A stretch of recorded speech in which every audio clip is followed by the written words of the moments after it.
And welcome to Frank on Camnet. Apologies for my terrible voice, but we hope we can get by. I hope you did celebrate Zambia's 57th anniversary, independent anniversary. And that is the thrust of our show this evening. The celebrations of 57 years. 57 years on. Where are we coming from? Where are we? And where are we going? My guest this evening is Dr. EUSTON CHIPUTA, who is a historian at the University of Zambia. Good evening, Doc, and welcome. Good evening, Ambassador. Thank you very much. 57 years has already passed. When you look back, how would you describe the country's achievements? Well, one would say that we have had momentous achievements. We've also had our own laws, ups and downs, but overall I think we have not done as badly as people would want to believe. We have done a lot in the way we have governed ourselves. Having started off democratically and then an episode of one-party state, but eventually reverting to multipartyism, which I think has blossomed, and today we still are enjoying the fruits of democracy, which we have caved for ourselves, and I think we will continue to enjoy into posterity. We'll look at a number of happenings since 1964. One major one is that Dr. Kaunda coined "One Zambia, One Nation" motto. How significant was it? What was the genesis of this? I think the One Zambia, One Nation motto, Ambassador, is very significant. First and foremost, it makes us a unique nation that with more than 73 ethnic groupings, plus the 74th, which makes us use English, we still are able to coexist, we still are able to live in peace with one another, with a lot of diversity as we see among our different languages and different cultural trends and many other factors that make us different, but at the end of the day, that actually unify us into One Zambia, One Nation. So it's a situation where we are coming from a society, I mean, different societies, so to speak, colonized by the British in 1890, ruled for about 73 in that manner, and eventually gaining independence in 1964, and the decision consciously being taken by our freedom fighters that the best way to run the country was to declare Zambia, one Zambia, one nation. And with that motto, it was easy to run and move the country together forward. And today, we are here in one piece as a unitary state. One Zambia, one nation has continued. Although One Zambia, one nation, Doc, united the country, there are those who are saying it clamped down on our identity as individual, tribes. Your take on that? Well, in a democracy, people are bound to say what they like.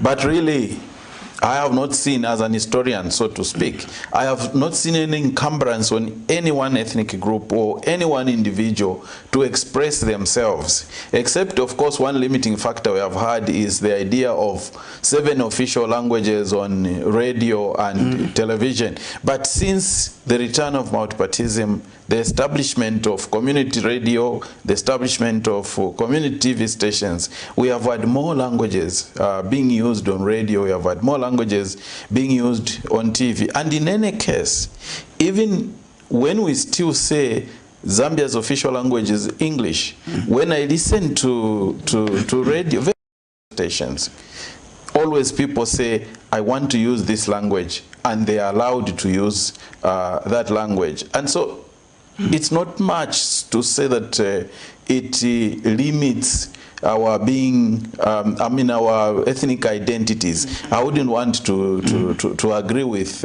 such sentiments, because it really doesn't limit anyone, except that for purposes of governance, for purposes of development, and for purposes of oneness of purpose, I think it's important that one Zambia, one nation is allowed to continue, because to claim that let's all go our different identities, then we are going back to a state where we shall not have one country or one nation called Zambia, but we shall have the so-called tribal identities, the ethnic identities. People retreat into their ethnic circles, and that will not augur well for this country. Are there any comparisons to what is happening in Rwanda, where tribal affiliation has practically been banished? Well, I wouldn't think tribal affiliation has been banished in Rwanda, except perhaps it has been sent underground. Right. Because the people of Rwanda have this background of genocide, which nobody wants to think about, nobody wants to go back to. And because of that, it has taught them a lesson that unity is critical. Unity is essential for national development. And because of that, the Rwandese are able to unify, the Rwandese are able to forge together and be able to achieve the kind of things that we are seeing them achieve. But that said, again, Rwanda is a country of only 2 ethnic groups. So with their history of genocide, I think it is easy to unify. It's a lot neater for them to literally mesh themselves into one identity as Rwandese and forge ahead. Of course, the government of Rwanda has been trying, with quite little success, to get hold of other Rwandese living abroad so that they go back and contribute to the development of that country. Some have gone back and they are doing a great job, a great service to that country. But a lot more people have opted to settle here in Zambia, in Congo, in Tanzania, and in all sorts of places, including outside Africa. And that's how life is, and Rwanda has moved on. Fast forward, Doc, we'll get back to our original, starting, point. 57 years on, we've seen tribal sentiments, coming up. Why, after 57 years, should we be talking about, tribal affiliation, tribal sentiments? The challenge we have really is the tribal sentiments are not in the villages. The tribal sentiments are not in the communities. The tribal sentiments are in the political circles. Because usually when politicians fail to attract enough audience, enough following, they have a tendency to resort to exclusive tribal groupings or ethnic identities to whip up support for themselves and for their cause. But 57 years down the road, whoever has attempted in this country to use the tribal tag, whoever has attempted to go ethnic, they have always failed. Absolutely. Back to our original, starting point, Doc, each country is driven by the economy. When Kaunda became president, the GDP and economy in general was vibrant, compared to that of Singapore, and Singapore has moved on. What impacted, our economy? Why did it spiral, downwards? Was it because of nationalization of the mines? Was it because of our participation, active participation in the liberation of Southern Africa? Or was it basically just wrong economic policies? Well, I think it was a combination of various factors. Of course, the liberation struggle did impact quite negatively on the economy. But that said, yes, nationalization has its own pros and cons. Again, to claim that nationalization was all bad would be unfair, because there were various things that came out of nationalization. Today, people are very nostalgic about Zambia Consolidated Copper Mines, which was a product of nationalization. That during the CCM times, the mines were run by Zambians. There were very few, if any, expatriate workers in the mines, and yet they ran them efficiently. Unfortunately, it was also at the time of the CCM that copper prices spiraled downwards, and eventually the mines began to be unviable. And in the process, we hastily privatized them. But today with copper at 10,000 plus dollars a ton, I think the mines are still viable, and they can still add a great deal of resources to the national treasury, except that again, even when we privatize the mines, because there was the belief that if we privatize the mines, our gains from the mines would be a lot more. Today, our mine suppliers, with private investors in the mines, still complain that the majority of the suppliers are registered abroad. The majority of the suppliers are companies related to the same mining investment companies, and so there's nothing in it for Zambians. So at the end of the day, economically, we have all sorts of challenges, some of them which we have inflicted on ourselves, because I think one thing I've seen in this country economically is we normally don't start a project and run with it and ensure that it succeeds.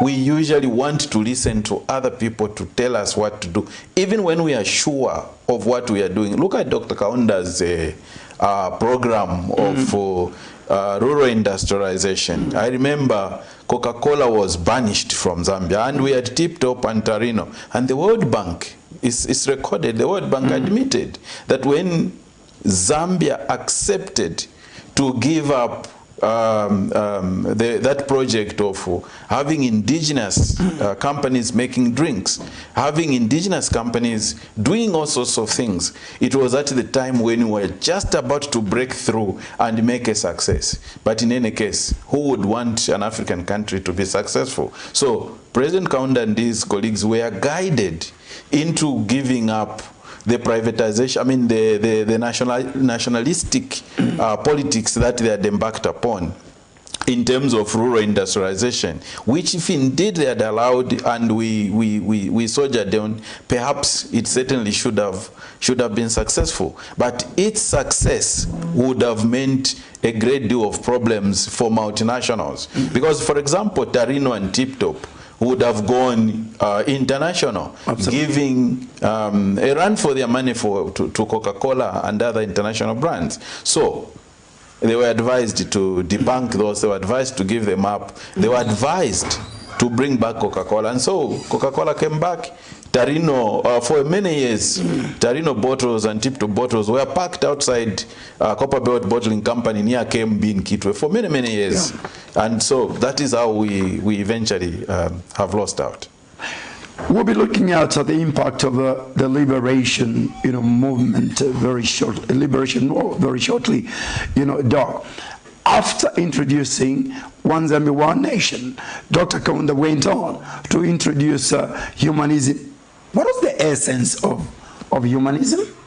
Well, the essence of humanism was basically, if you look at the terminology itself, humanism is the basis of Ubuntu, the basis of respect for the human person, centering development around the human being. Because really, at the end of it, though humanism was said to be from a philosophical perspective, but in real terms, why do we do so much in life as families, as communities, as countries? What is our aim? Is it fame, or is it to better the livelihood of the people?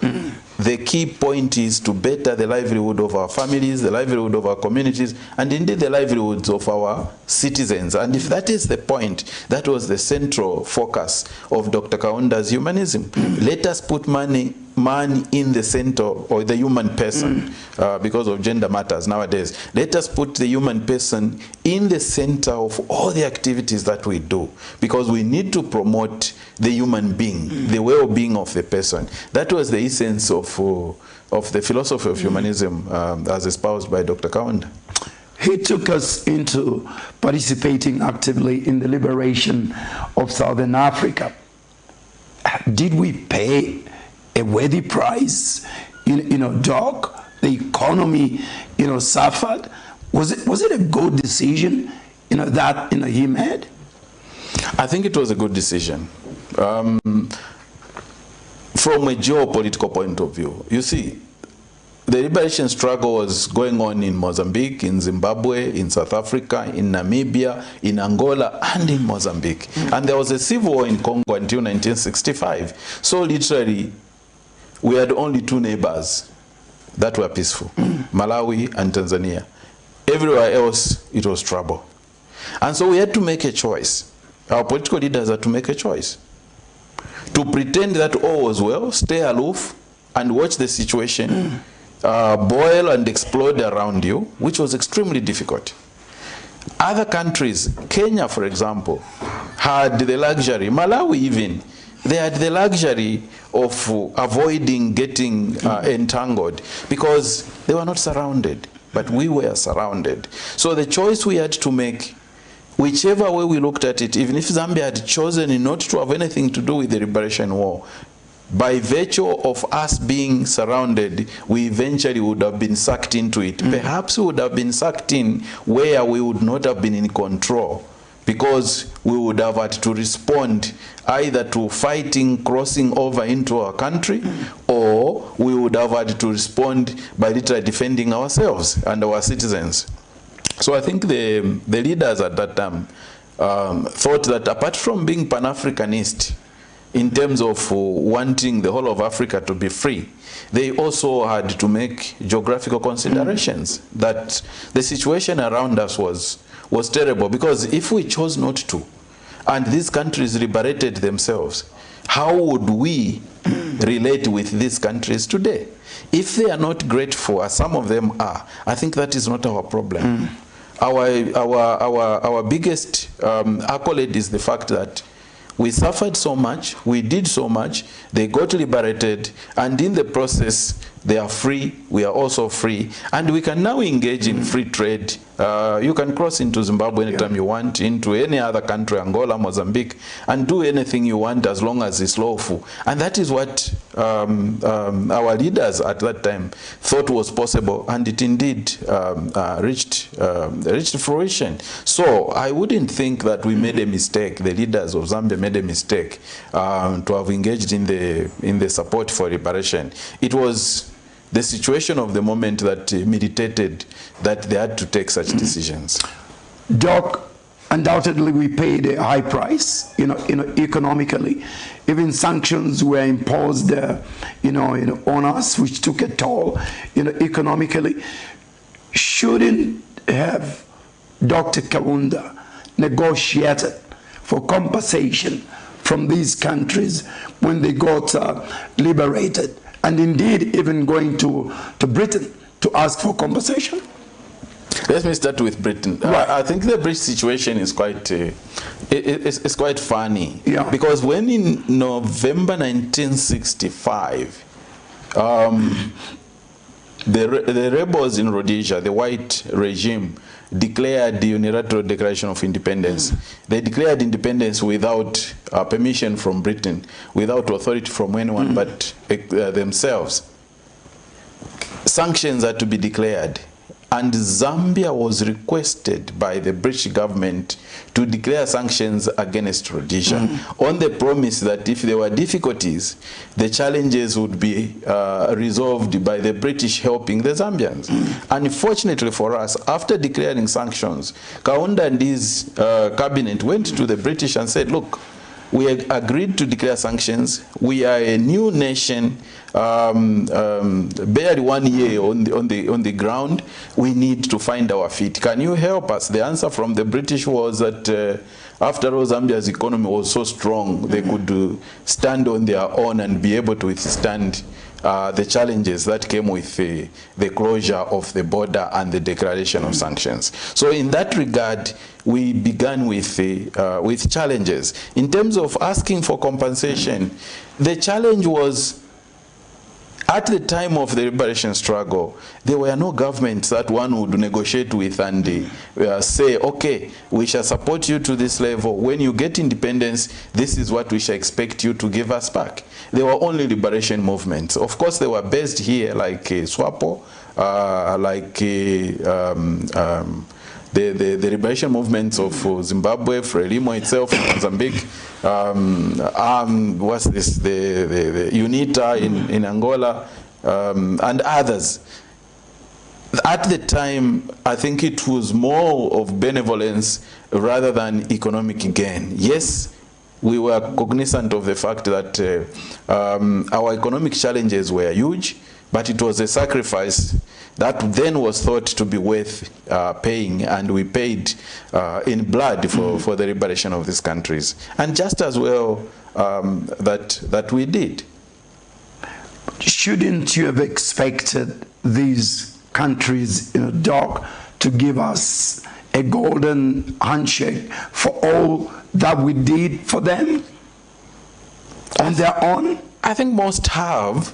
At the political level, if you remember, when Nelson Mandela was released from prison in South Africa, the first country came to was Zambia. And I remember then being a young mature student at UNZA, he came with people like Yasser Arafat, I think, Muammar Gaddafi, and several other people came with him just to say thank you to Zambia because of what Zambia had done. Robert Mugabe, may he so rest in peace, always said, in appreciation of Zambia's contribution to the liberation struggle in Zimbabwe, always said that he considered Zimbabwe and Zambia as Siamese twins.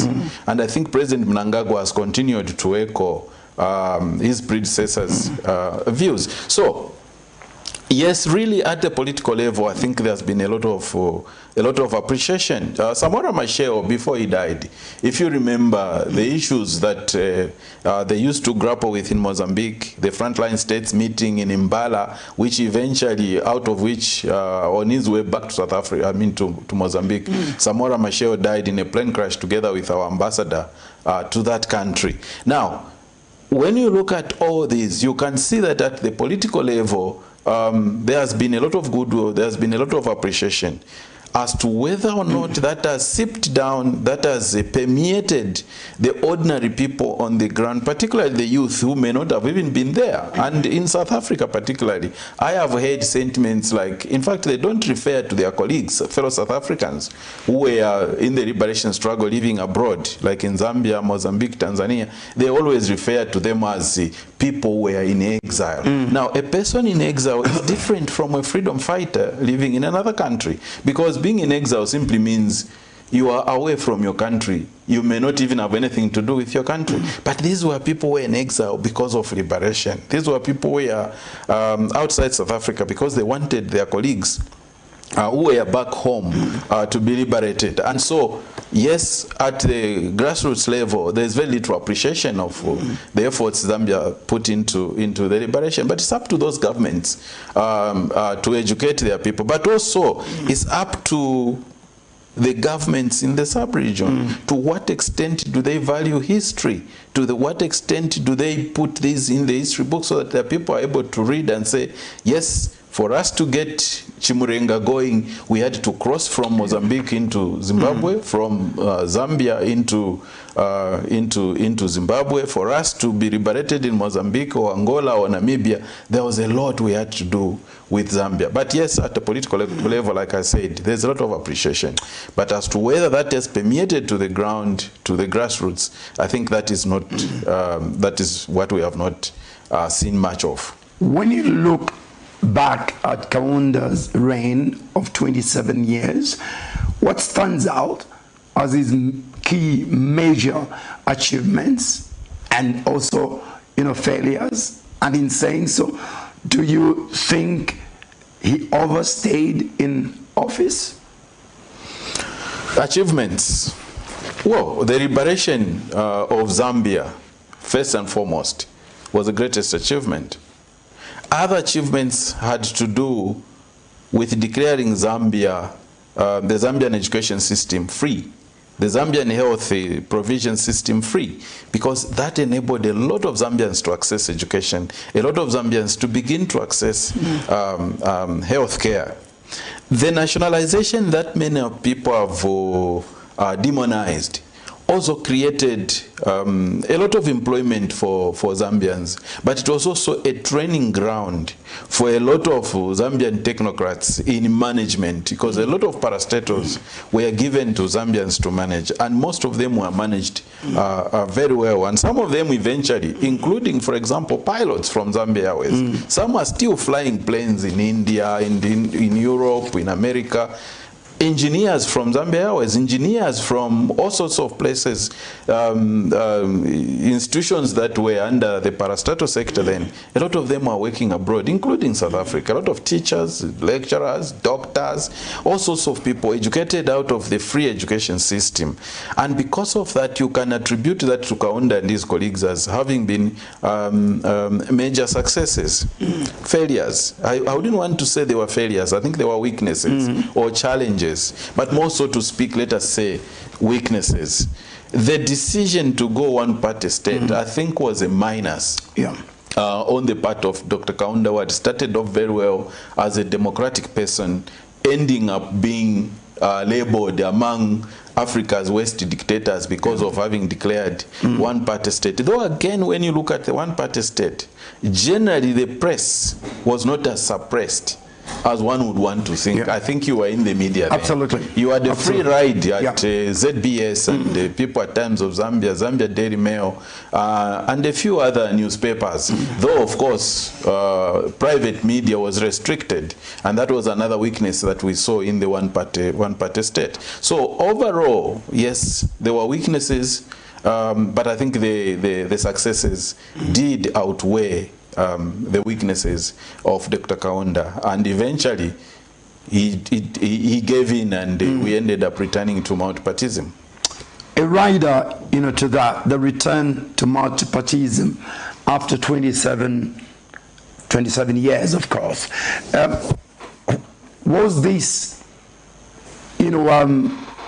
naivety, miscalculation, or it was basically exercising his democratic, right? He gave in, earlier, than the time when the elections should have been held.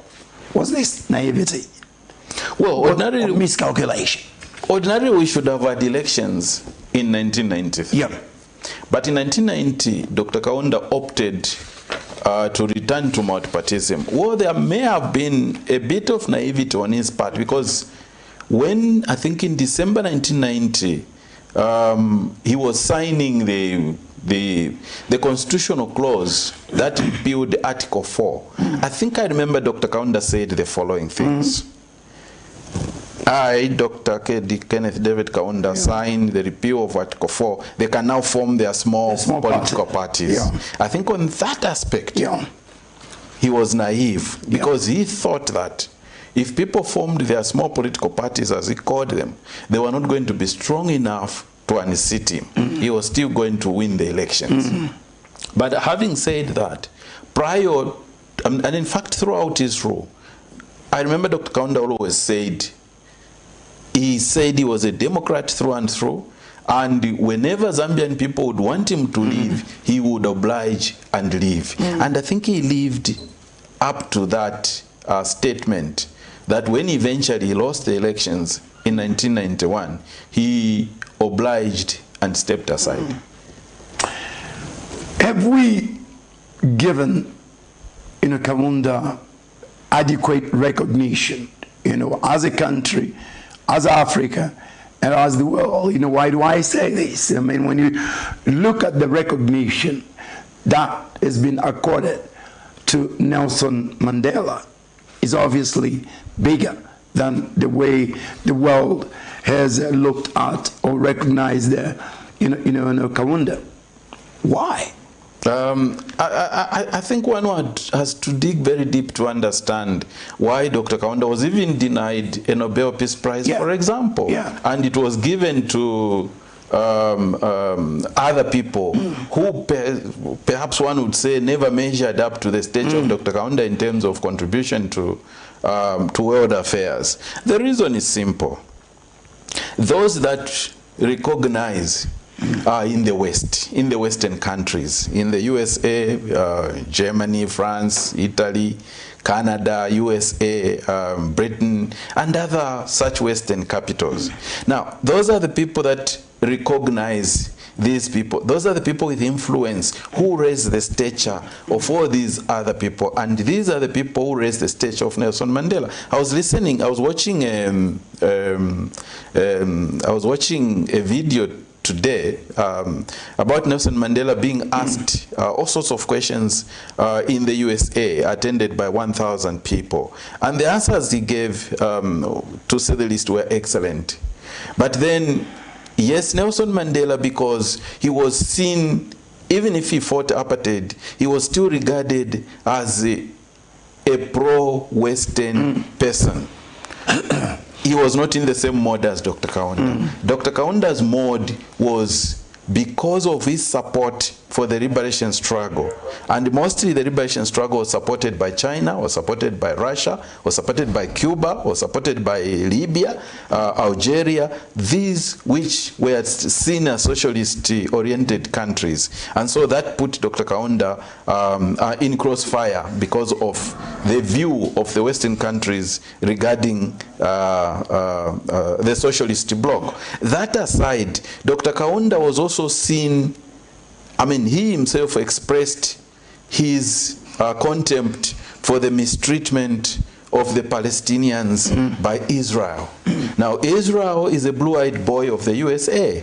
Anybody who dislikes Israel disliked the USA. And so because of Dr. Kaunda's continuous support for the Palestinians, again, it put him at odds with the Western countries. And so on that scale, Dr. Kaunda could not be recognized on the scale that recognized Nelson Mandela. And Dr. Kaunda could not be viewed in the same light because they were seeing him as a stumbling block. They were seeing him as pro-China. Remember, in 1964 at independence, the first country Zambia recognized and established diplomatic relations with was China.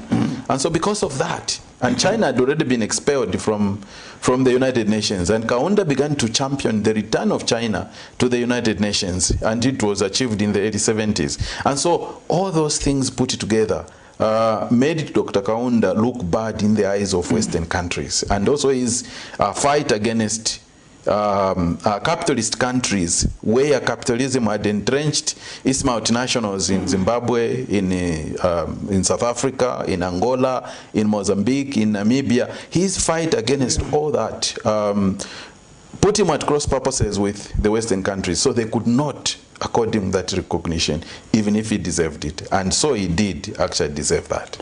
I know a day has been set aside now to celebrate his life. Should we, as governments, have done much better, much earlier to recognize, Dr. Kaunda, like they've done in South Africa? There's a day set aside for Mandela, where everybody works for the country on that day.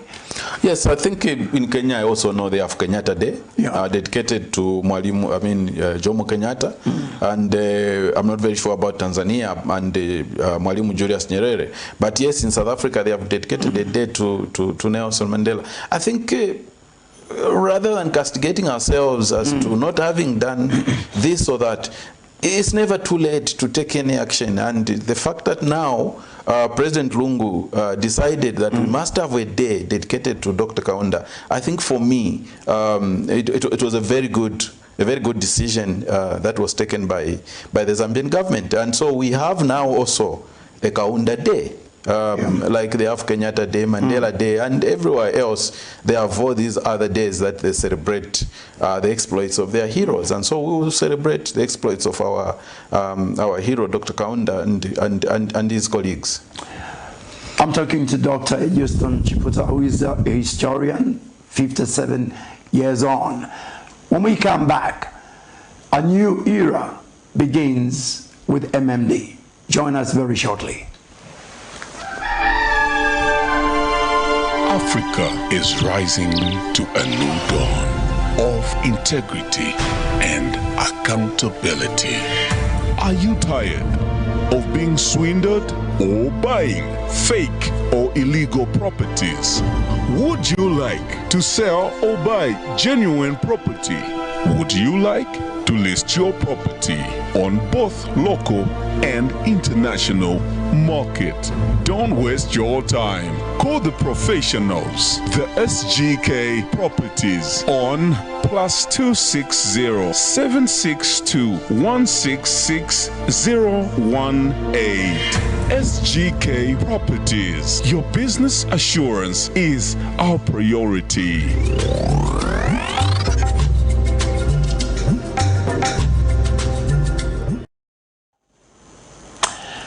Welcome back. This is Frank on Camnet, 57 years on as a country.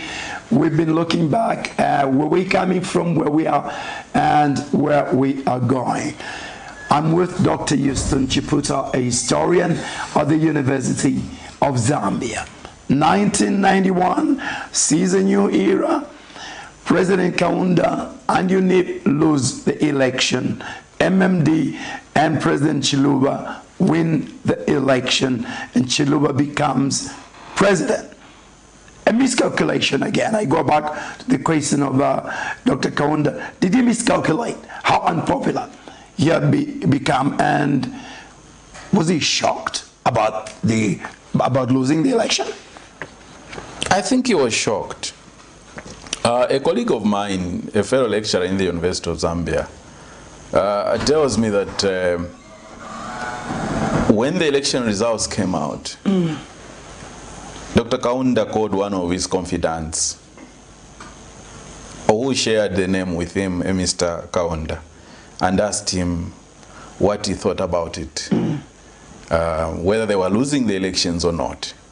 And here Mr. Kaunda told him the election was being lost. And Dr. Kaunda couldn't believe it. Because when indeed eventually the results were announced, as always happened, and has happened to President Lungu, the very people who had been telling him and assuring him that he was going to win were nowhere. Yeah. There were no mobile phones at the time. And so people would not pick cause regardless of where they came from. Yeah. Because some either were too ashamed, others because they had already changed camp without Dr. Kaunda knowing that they were no longer with him, and others because they were too shocked to believe that the time to change power had come, and so MMD had emerged victorious. But then when you looked at the composition of MMD, it was basically the same people who had been in UNIP. And you wouldn't blame them because for some time we had been one party, so everybody had been UNIP. And so when they formed government, some of the cabinet ministers were actually people who had been in Dr. Kaunda's first cabinet in 1964. So it was not necessarily a miscalculation. I think the time had come because the wind that was blowing in this country, on that day I think I was traveling on a post bus from Mansa to Ndola to go and vote a day before. And what surprised me was young little children of 3-4 years standing on the roadside would be waving at the bus and say, the hour has come. Little did they understand what it was all about. But that's how much the MMD had campaigned and permeated the thinking of the people and convinced the Zambians that change was the way to go. And so Dr. Kaunda eventually had to give in and pave way. He stepped aside, and that was it. The great man was ill-treated by President Chiluba and his government. When you look back as a historian, was that called for? Well, I don't think it was called for. Yes, there were accusations that Dr. Kaunda was trying to stage a comeback, that Dr. Kaunda was organizing people to destabilize government, and many other accusations. But certainly putting him and arresting him and taking him to Mkobeko and eventually under house arrest was not the best of things that the MMD government could have done. And that is partly what made President Chiluba very unpopular, not just among Zambians, but in the world as well, because I think that was a mistake. That colleagues who were, I mean our leaders who were in MMD must have lived with up to their demise. Those that are alive, probably, I believe, they also still regret that they did what they did. Change the constitution so that he doesn't participate in the next elections again. What kind of decision was that? Were they afraid that he may, mount a comeback? Well, I think people were scared that in come the 1996 elections, we had not achieved much in terms of the MMD governance of the country. Yeah. And remember, by 1996, Zambia Airways had collapsed in the previous year. Many other parastatals were being sold, and others were being stripped, and machinery being taken out of the country. And so joblessness in former parastatal institutions became the order of the day, and that scared people in government that if Kaunda stood with his benevolence policy of socialism, which people had gotten used to, chances were that he was going to win. And so he had to be dealt a blow by changing the constitution and establishing the clause that if you wanted to stand for elections, both your parents must have been born in Zambia. And because of that, Kaunda, not just Kaunda, there were many other people who were affected by that clause, who perhaps could have stood, but they couldn't. And so that is how the blow was done to Dr. Kaunda and UNIP. And unfortunately, they also made a mistake. They fell into the trap of the MMD by boycotting the elections. And UNIP has never regenerated since then. Absolutely. Let's move systematically, Dr. Chiputa, the achievements and failures of Chiluba and his government. Again, mixed degree. There were many achievements. There were also many failures. Before the elections in 1991, apparently I was doing my master's at UNZA. And we had a tendency with my colleagues of following wherever MMD went to hold rallies, whether they were in Matero or they were in where Caruso Shopping Center now is, or they were at the Pop Square where we got so soaked because it was raining heavily. I remember that. On that day, yes. Or whether they were in Kabwe, wherever they went, we followed. And one thing they kept saying, I remember very well, was, we will use Zambians bite the bullet. Because this economy will have to crumble first before it can begin to rebuild. And it will not take less than 10 years. That I remember very well, coming from people like late Arthur Wina, Honorable Scott Wina, late President Lev Manawasa, and many other people who were in MMD at that time, Dr. Derek Chital and others. And so, yes, they were honest to the Zambians that the economy was going to crumble first before it could begin to come up. But in terms of failures, I think the greatest failure was to imprison Dr. Kaunda. Because every time you think about on Christmas Day, you feel so low as a Zambian, because when you travel abroad to these conferences, and they always bring the story of Dr. Kaunda, and they ask you, they don't ask you why did Chiluba imprison Kaunda, they tell you to your face, why did you Zambians imprison Kaunda? And you feel so sad, you feel so small, because it was not the best of decisions. I think another failure President Chiluba committed was to open State House and tell the whole world that we have tunnels. I mean, there are tunnels under White House, there are tunnels under 10 Downing Street, there are tunnels everywhere. But do we know whether they are there or not? No, we just suspect. But nobody has told us that they actually exist, because we don't know, and we should not know, and we don't want to know.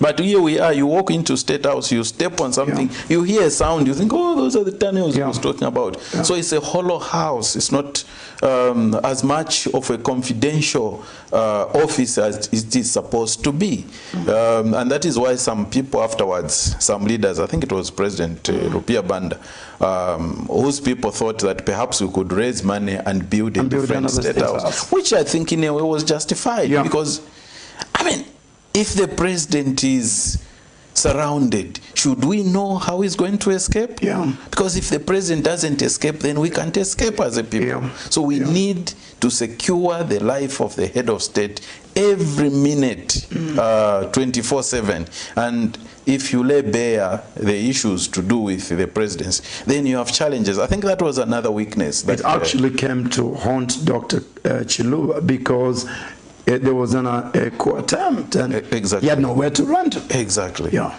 Yeah. So people have argued that the selling of parastatals was a failure. I'm tempted to think that it wasn't much of a failure because some of these parastatals, the United Bus Company of Zambia Limited, for example, you would go to the bus station at Intercity, which Microsat had ensured that they built from the small Kamwala bus station that used to be there. Yeah.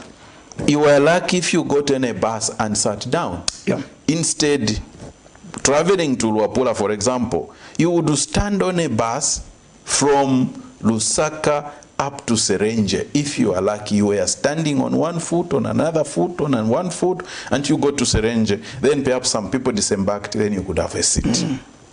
So the parastatals had been run down. The companies that produce cooking oil, refined oil products, ROP, cooking oil was in short supply. Zambia sugar was in short supply. So when you went, you found a queue anywhere, whether you're going to the office or wherever you're going, if you found a queue, you joined, you didn't ask what is available, you asked after joining the queue. Because things were always in short supply. And so on that score, I always argue that I don't think it was wrong to have sold the parastatals because many of them had already, in fact, collapsed. But some, of course, were still viable. Economic history shows now that Zambia Airways in 1995 was more viable than Ethiopian Airlines, which has become almost the airline of Africa today. It was more viable than Ethiopian Airlines. But then decisions were taken to privatize it. I mean, to liquidate it, not even to privatize it, but to liquidate it. Then came Aero Zambia from Angola, which didn't last. There were many other things that we did over which opinion is polarized as to whether it was a failure or a success. But at the end of the day, we ended up with a liberalized economy whose fruits could not genuinely be seen during President Chiluba's time because that was an investment time. That was a gestation period. We began to see fruits when President Mwanawasa came to power. So that is one of the successes of President Chiluba, having put his neck on the chopping board and say, let's go privatization. The fruits will not come now, but possibly after 10 years or even more years. And I think now we are beginning to see that the decisions that were made then are bearing fruit. Although some people still nostalgically want to return to the past and say that those were heydays. For the youth, they were not there, most of them. They don't know that there was a time when you would go 3 months without finding a tin of polish to polish your shoes. That's how difficult the situation was. So yes, there were successes, but there were also failures that were committed during Chiluba's time. The major problem we have now issue is corruption. There are people saying the genesis of corruption started during the privatization. The genesis of corruption started with the Chiluba government. Your take on that? Corruption has always been in life. I wouldn't want to believe that corruption started with Chiluba. Corruption perhaps heightened, increased after President Chiluba's coming to power. Why? Partly because that was when we were going private. So reintroduction of multipartism, reintroduction of private ownership of business brought in an economic sector that was expanded, an economic sector where people, private people, individuals could now begin to own property, could now begin to have businesses. And so corruption was bound to take root.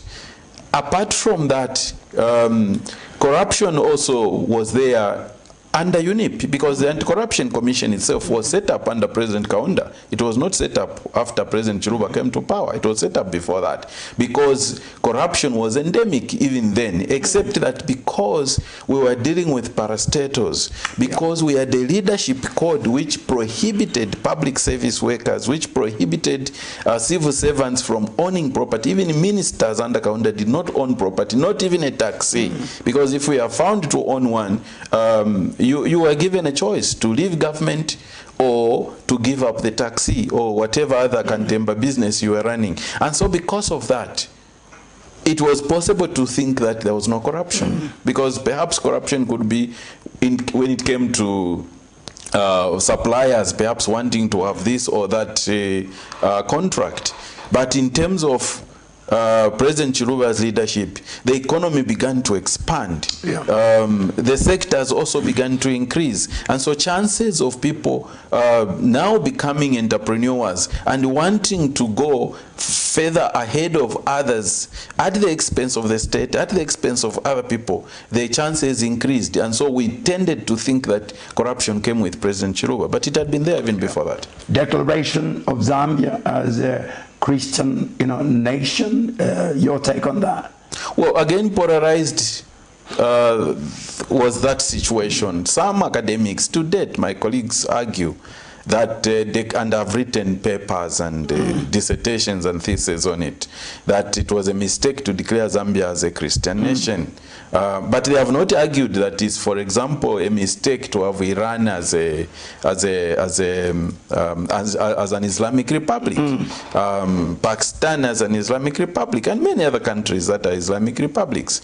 But it should be a mistake for Zambia to be declared a Christian nation. Well, partly because I think it was strange. It was out of the blues. Forgive me for saying out of the blues. That President Chiluba, one December day, came up and said, look, let's declare Zambia a Christian nation. And so the pronouncement was made. It was unusual in the world for countries to be declared Christian nations. It was common for countries to be declared Islamic republics. It was normal. But for a Christian nation, it was strange. And that is why perhaps some people opposed it, because they thought that in a Christian nation, everybody must be Christian, everybody must be pious, everybody must follow the 10 Commandments to the letter. And yet, even in Islamic countries, not everybody follows the Quran to the letter, because that is how human beings are made. They may be incorrigible, they may be maverick, but certainly not everybody will conform. For a man who started well, in fact, I remember him saying he was only going to serve one term. After the second term, he tried to manipulate the constitution, and that failed. Power became sweet. He said it, President Chiluba once said it at State House. I think it was at a press conference. That he didn't know that that chair, the presidential chair, was so nice, was so sweet. Shaking, but that aside, you see, when you make decisions sometimes in leadership, particularly presidents and leaders of all these other organizations, they have to be wary of the people that surround them. Oftentimes, people guide you into making a mistake, not because they want you to make a mistake, but because they want you to be used as a leverage for them to continue enjoying themselves.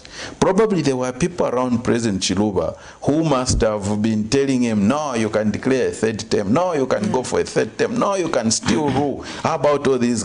And they gave him all sorts of examples elsewhere. And close to home in Zimbabwe, they gave him that example, and many other countries. And so he began to think, to gravitate towards entertaining that idea, until when there was that conference in Kabwe at Mulungushi, the MMD conference, and people here began to rise. I remember the students at UNZA took to the streets to demonstrate against the third term. And when President Chiluba returned to Lusaka, he appeared on TV, and I think he looked shaken. And he eventually declared that there was going to be no third term, because the Zambians had just risen against it, and there was no way he was going to override them. Then comes, President Levi Mwanawasa. After he had left government, accusing the Chiluba government of being corrupt, he left. Strangely enough, that's the man MMD recalled to stand as president. I don't know, did Chiluba and his colleagues think Levi was going to be a stooge, manipulated? What were your thoughts on that when you look back as a historian? Well, I don't think that decision must have included his colleagues, because if you remember, late Michael Sata opposed it, and it was one of the reasons why some MMD members left MMD because of that decision of sending Vice President Enoch Kavindere in the wee hours of the night to go and wake up one levy, Patrick Manawasa, who had left the government on the argument of the government being too corrupt. Kavindere went to wake him up. The president wants to see you. Went to State House, met President Chiluba. Levy, my friend, we were together in Ndola. I want you to succeed me. Maybe naivety came in, and he thought that perhaps President Manawasa would let him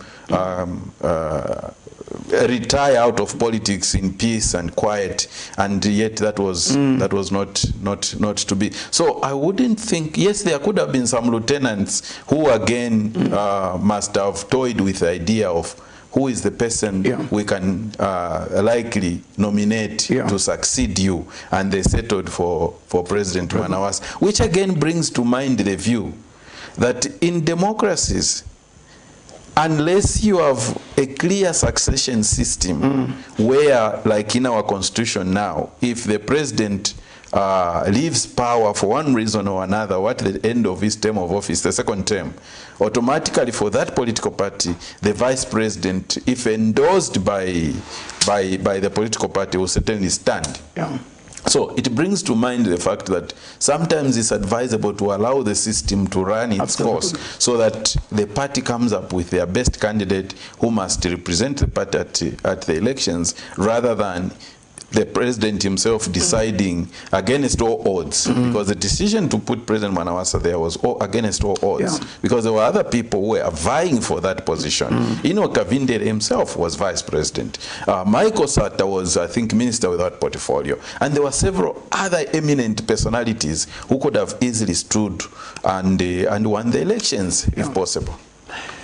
The credits of President Manawasa and the failures? Well, I think President Manawasa's greatest achievement was that, one, he inherited an economy whose bottlenecks had mostly been dealt with under the 10 years of Chiluba. Dealt with because the structure adjustment program was coming to fruition, was bearing fruit, and he took over at the time when it began to bear fruit. And he took it in his stride to ensure that those gains were not lost. I remember it was the first time under President Manawasa that banks began to come to the university to knock at our offices. We are giving loans. We want to give you a loan.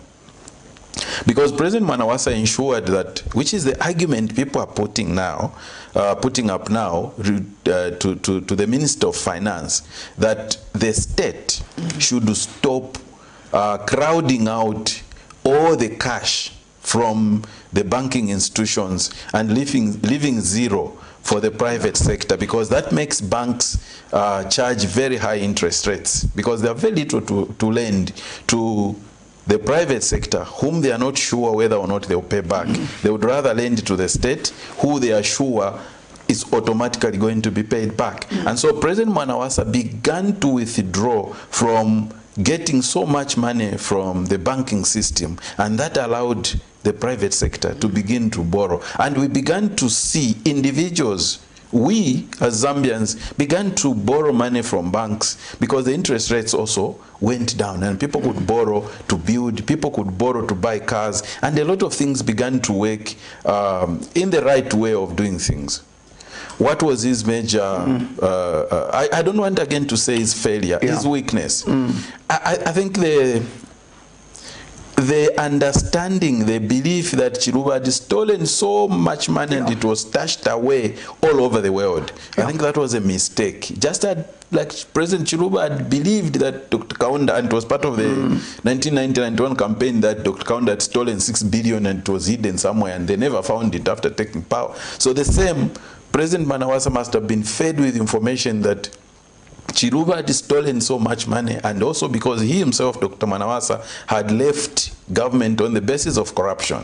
So the belief then was that because of corruption, President Chiluba must have stolen so much money. It was in Belgium, it was in Bahamas, it was everywhere. And that is why he eventually constituted that task force on corruption, which spent more money than they raised themselves. And so in the process, I personally think that some argued it was persecution of his predecessor. And I personally think that that was a major weakness in President Mwanawasa. He's rated as one of our best presidents. You know, we can only speculate if he had lived longer. What if he could have achieved? Well, I think economically he should have achieved a lot more, because he inherited a base that was economically strong, with all the difficulties and challenges having been dealt with in the previous 10 years. And so he took over an economy where the debt came to zero. And it was easy to plan, it was easy to work, it was easy to maneuver and do so many other things in terms of economic management. And because of that, we credit President Mwanawasa with a great deal of success. But let's bear in mind that that success did not come abruptly. It was a success that spanned way back into the past. The privatization era of 1991-2001, the structure adjustment, the suffering of the Zambian people under structure adjustment, and eventually the fruit that came out of structure adjustment. And so President Mwanawasa rode on that, and we were able to see the changes that came with the leadership of President Mwanawasa. Politically, President Mwanawasa attempted to appoint people from everywhere. But like any other leader, just like President Chiluba, even if Chiluba had leaders from all over this country, today some academics even say Chiluba only appointed Bembas and Easterners, like President Lungu is accused of. So at the end of the day, yes, President Mwanawasa had big successes, especially in terms of the economy. And his stance against corruption was also a plus, because President Mwanawasa did not want to tolerate corruption. And it worked, because every time someone was suspected, he would remove them from their position and appoint somebody else. So on that score, yes, President Mwanawasa had successes, but he also had his own weaknesses. President Rupia Banda, takes over, to finish Mwanawasa's, term after President Mwanawasa passed on. He becomes the first president really to fail to win a proper, term. Anything to pluck out from his short presidency? Yeah, President Rupia Banda, our fourth Republican president, and I wish him well.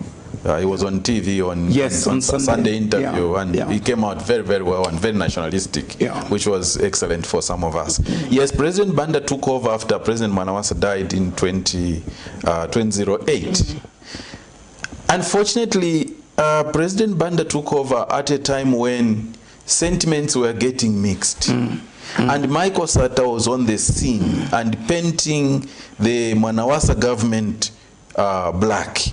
The Post newspaper was also out there painting the government black, and a lot of people who read newspapers, a lot of people who followed the way things were running, were beginning to drift towards the opposition. Unfortunately, when President Rupia Banda took power, he did not, I think, take time to understand the political dynamics that were and the political undercurrents that were taking place. He quickly took over and began to work as president and to travel all over, because one argument people raised, that we raised against President Banda, was that he traveled too much and spent very little time in Zambia to attend to national matters. And the opposition picked that up, particularly the Patriotic Front.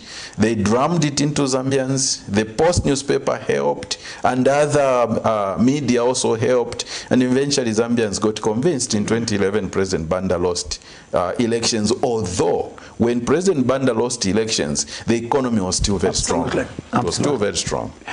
He's beaten by the Cobra. After running the political party for 10 years, Michael Sata and PF win the election. This man was resilient for 10 years. Was he a genius? Was he a unique, politician, perhaps even in the mold of of KK, took something from KK, something from, Chiluba. Describe this amazing man. Well, I think Michael Sata's advantage, if you remember when you were ZBS, I remember one interview between late Charles Mando and Michael Sata. And Michael Sata was governor of Lusaka. And Charles Mando put it to Michael Sata and said, look, Mr. Sata, people in Lusaka are facing problems of water. How, as governor, are you going to solve it? And he answered him this way: Charles, don't lie. As I was driving to the studio here, I passed by your house and people were watering the garden. So what water are you talking about? I remember that. Yes, remember that. Exactly. Yeah. And so Michael Sata, I can't remember exactly, but one of the flyover bridges was built under his 10 years government. The one which is near Zesco. Yes, the greatest road. There used to be a lot of accidents, along the Yes, road. I witnessed one accident which I'll never forget, where a train crashed people in a car.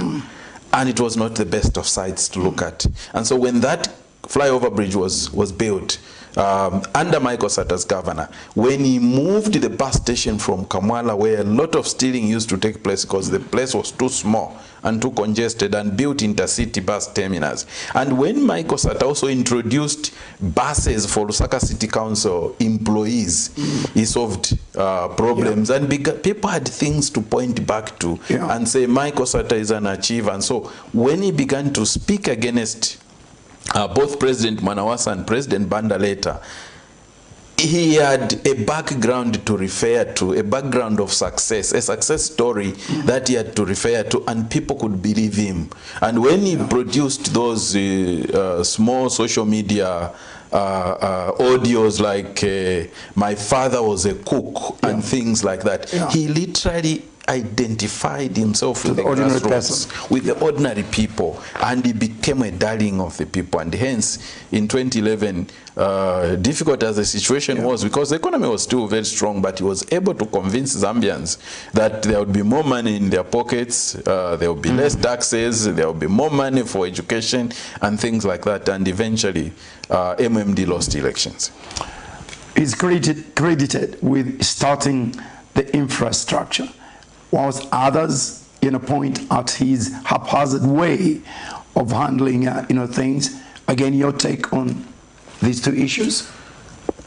Well, Zambia was crying for infrastructure, that we must say. Because you remember, before these flyover bridges, particularly the one at Munali and the arcades, as well as the one in Chawama, before they were built, at 08, the line of cars up to Kafua roundabout would go almost up to Chilanga. The line of cars on the Great East Road would go up to airport turnoff. And it was clear that infrastructure needed to be paid attention to. But also in the rural areas, there were areas that were not accessible. The linking of Chama to Isoka was inevitable, though the road is still incomplete. The tarring of the road between Mansa and Luingu was inevitable. And so many other things needed to be done. Increasing the number of hospitals. Here in Lusaka, we have Chilenje, we have Matero, we have Chawama, we have EUSTON, we have CHIPUTA, we have all sorts of other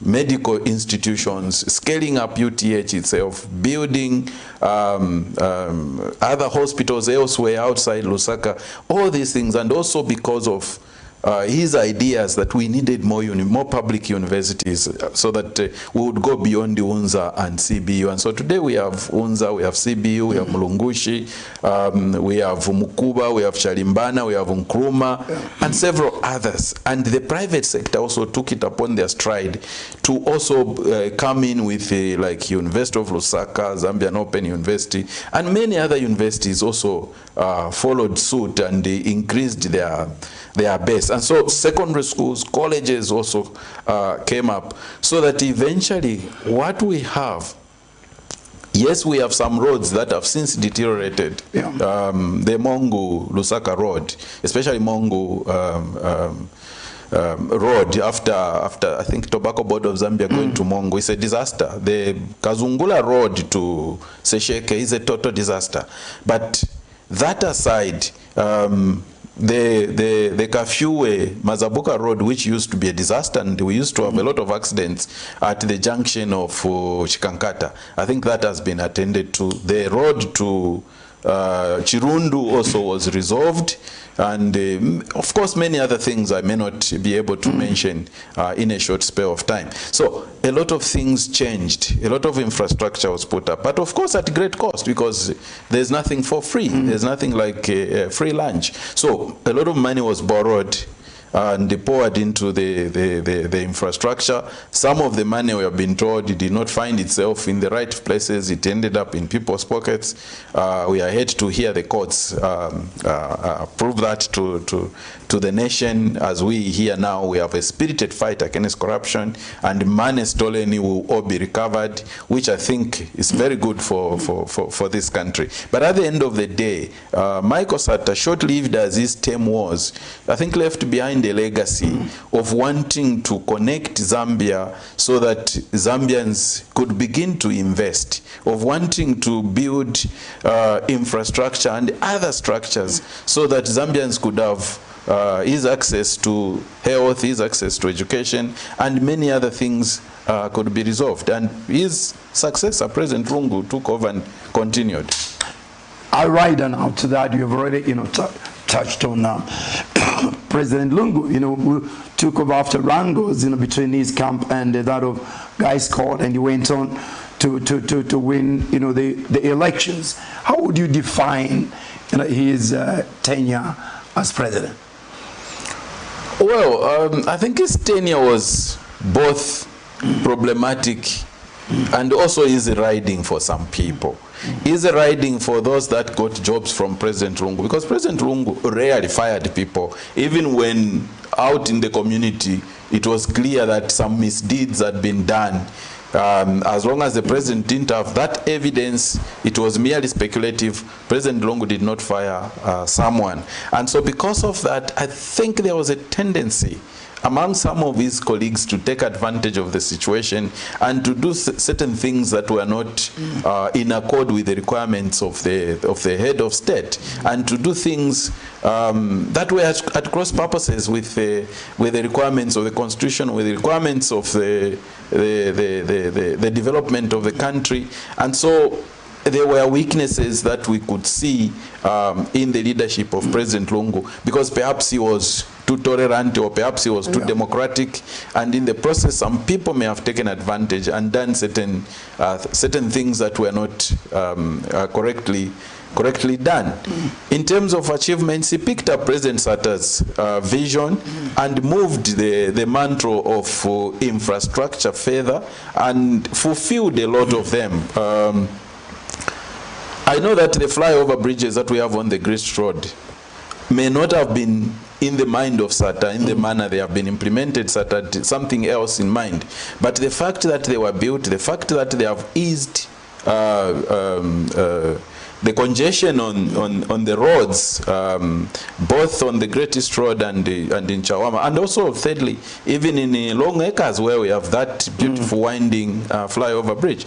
The fact that these have come in handy, I think we need to give credit to President Lungu for what he did. I know there are all sorts of misgivings, and sometimes people want to believe that there was nothing good in his government, but I want to say that there were things that they did very well. There are things that certainly they didn't do as well as they should have done. But in terms of infrastructure, I think today we have, even the New Deal government is starting on a platform of a very stable infrastructure development in terms of schools, health, roads, and other sectors, which they may not necessarily, apart from roads, of course, they may not spend so much money on building schools. They may not spend so much money on building hospitals. Of course, they will spend money on finishing the hostels at Unza and completing infrastructure in other universities and other places, but that's about it. Most of the money now should go into research and development for universities. Most of the money should go into paying off the retirees who have been waiting since 2011, like for UNZA, for example. And now that we have even been told by our government that there's a moratorium on the debt, except I do not know when we should begin to repay the loans. But the fact that we have that moratorium, the savings, the money that is coming through, I wish they could clear all the local suppliers and the contractors and everybody, so that you have a lot more money in the economy, so that come the time when we'll be paying back the debt, the economy will have expanded so much, the taxation will be higher, and the payment of the loan will be a lot easier than the situation is now. He left the hugest, date, in history. His failure to fight corruption, dog, 2 serious indictments. Well, yes, that has been the biggest indictment against President Lungu, that whenever matters of corruption were mentioned, he looked the other way. Well, perhaps I would want to say that maybe that was his style of governance, not wanting to rock the boat so much, not wanting to expel so many people, because eventually some of the people who were expelled were exonerated, and some of the people who were expelled turned out to be the most ardent critics, some of whom actually contributed to his downfall in the elections. Because perhaps if some people had not been dragged into the mud, maybe there were very strong pillars that could have helped him succeed in terms of winning elections. But the challenge was that they paid lip service to the youth. And every time some of us told colleagues in PF that the youth were a time bomb that was going to explode in people's faces, and they were going to lose. And oftentimes the reaction was very, very negative, because people thought they had arrived. So unfortunately, President Lungu treated some of his erring people in government, I think, kindly. Maybe because he's a very kind person, he didn't want to look dictatorial. But as a president, sometimes you have to force matters for the nation to move on. You have to forget about being kind to some people, because they themselves, by doing wrong, have not been kind to you. They themselves, by doing wrong, have not been kind to the state or to the people of Zambia. And so he could have done a lot better by disciplining some of the people who were erring. But the fact that he let them go scot-free eventually affected him, and the performance of the government dwindled, and eventually the elections were lost. On the debt, as to how much of that debt was stolen, I'm not privy to that. But the fact for me is that a lot of that money was put into infrastructure development. A lot of that money was put into solving a lot of our challenges, including COVID-19. So at the end of the day, yes, there are pros and cons regarding issues to do with the huge debt. But I also want to say that, yes, huge as the debt is, but there is a great deal of infrastructure that has been left behind by the Patriotic Front, that they still are able to point to and say, we did A, B, C, D. Finally, Doc, our journey brings us, to the election of President Hakainde Hichilema against all odds. A man who was accused of all sorts of things, Satanist, man detained 15, 16 times, a man called a tribalist, a man who had very many challenges to even, campaign to reach out. There wins the election by a landslide. How do you explain this? You see, the many years of being in opposition had taught HH and his colleagues a very big lesson. That to win elections, you did not need to do the same things over and over. You needed to change tactics. And they changed tactics. Instead of waiting for rallies, they went on to social media. My children always told me that President Lungu was going to lose elections, long before the elections took place. Yeah. And their view was, there are so many social media platforms on which the youth are explaining and campaigning regarding youth unemployment, youth problems to do with scholarships. Those were key challenges. For the youth who are not in school or in universities, their key challenges were employment. Where are the jobs? Yes, you can tell us about youth empowerment. And the idea of social cash transfer being given prominence over youth employment just nailed the Patriotic Front, because the youth began to argue, if you give us jobs, we shall look at our grandmothers, we shall look after our parents. But if you give them 300 kwacha, they will not look after us. Yeah. So do the right thing. Give us jobs, well, then we shall look after them. Unfortunately, that never came to pass, and so the Patriot Front lost elections because people are naive in the Patriot Front, and also the fact that colleagues now became so averse to criticism, even from within the political party. Whoever criticized was not liked by certain people within the party, and that did not augur well for the Patriotic Front. What issues, finally, Doc, should President Hichilema and his government prevail over, and what is going to define his presidency? I think key is fulfillment of the election pledges. Youth employment is key. They must create jobs for the youth. They must expand scholarships for youth who are in colleges and universities. They must provide all these required social amenities that they campaigned about, good health, good education, good roads, better salaries for civil servants. All these things should be fulfilled. But of course they can't be done all in one shot. They need to choose priorities. What is priority number one? Because they literally have only 3 years. Yeah.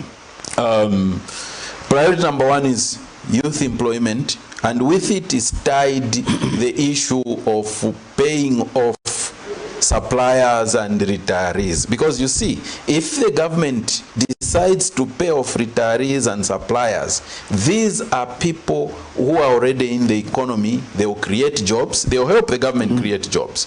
They will help the government raise the taxation levels and therefore create some jobs for the youth. But above all, the largest employer in Zambia is no longer the mines, it is the public service. Yeah. So the government must employ doctors, nurses. More importantly, the Patriotic Front, I would say, left a trap. They built a lot of schools. Yeah. These schools have children, but they have no teachers. So when the Honorable Minister of Education, Honorable Douglas Yakalima, says, we shall surprise you by employing the largest number of teachers, that's the language the Zambians want to hear. Yeah. If you employ, for example, in the next budget 2022, 20,000 teachers, Dr. Chirufya was smart. He was able to continually lobby the president to employ nurses. And every year almost, nurses were being employed. But even those are not enough. You need to employ even more, because this country is large and the hospitals that have been built are many. So you need more nurses. We are anchoring our development on agriculture. You need agricultural experts to be employed. And so you need many other people that must also be employed. And so the challenge is youth employment in the public service, in the private sector, by enabling the suppliers and retirees to access their money so as to partner with government in job creation. Then they will have it, right. So that when they begin to pay back the money that is owed to the international creditors, perhaps some leverage will have been done locally, and it will no longer be a burden to pay the local debt. We will have cleared it. There are those who are saying, what will define his leadership, apart from some of the things that you have made reference to fulfill, is the fight against corruption. Whether he succeeds or not, that could define his legacy. Unfortunately, the fight against corruption is a lone fight. It will make him unpopular, but he has no choice. He has to put his foot down and deal with corruption. I mean, the social media reports we are getting, so and so has disappeared with such and such amount of money, so and so has done this. It is a pointer to how much people are fighting the president and how strong these cartels are that are fighting the president. So he needs a very strong system that itself should not be compromised in order to be able to fight corruption, because fighting corruption is not a matter of the confines of Zambia. The corrupt have tentacles all over the world. And so when you fight them, you must have a very strong system that is able to penetrate not just a local scene, but the international scene where corruption also is entrenched. So that is very, very important. Briefly, let's end with the budget, which will be announced this coming in a Friday, and you alluded to one or two issues in there of creating jobs. Very quickly, what highlights would you like to see in this first UPND budget? I would rather the Minister of Finance and the cabinet of the UPND deliberately take a position to prioritize certain sectors and put a lot of money into those sectors. That is, for example, education itself. We are nothing except we need to invest a lot in education so that we can reap the benefits that the Chinese, the Malaysians, the Koreans, Singaporeans, Brazilians, all these other people that have invested in education are reaping the benefits. We can't. We can pour as much money into any sector. For as long as we neglect education, we are wasting our time. And how do we do it? I have said already, pay off the retirees, pay off the suppliers and contractors, and also prioritize, of course, the fight against corruption. You need a willing population to be able to solicit and surrender information. And how do you have a willing population? By doing certain things in the right manner. So create jobs for the youth. Put money into agriculture. Shift money. I'm sorry I have to say this, but shift money from defense and security. For now, yes, we always have defense and security as a priority, but for now, because the previous government spent so much money on defense and security, maybe for now, let's reduce a bit and the extra resources take into education, take into agriculture, take into all these other sectors, and including the fight against corruption itself. It's a very important, because that is how we are able to harness resources, because when there is no corruption, there will be no underhand methods where a contract of 5 million will fetch 65 million, because there is no corruption. So that won't happen. So that's my view regarding the budget. Dr. Chiputa, thank you, so much, for driving us, from 1964, today. Thank you for your information. Thank you for your history, and God bless you. I'm grateful. Thank you. That was Dr. EUSTON Chiputa, who is a historian, looking at Zambia 57 years on. This Friday, all roads lead to Parliament, where the Minister of Finance, Dr. Musagutwani, will be presenting the budget. To you, Dr. Musagutwani, and I've interviewed you so many times. I'm looking forward to interviewing you, on issues pertaining to this week's, budget. Like I keep on telling you and others, do your very best, and God will do the rest. On behalf of my production team, I'm Frank Mutubila. On behalf of my guest, Dr. EUSTON Chiputa, stay well and good night.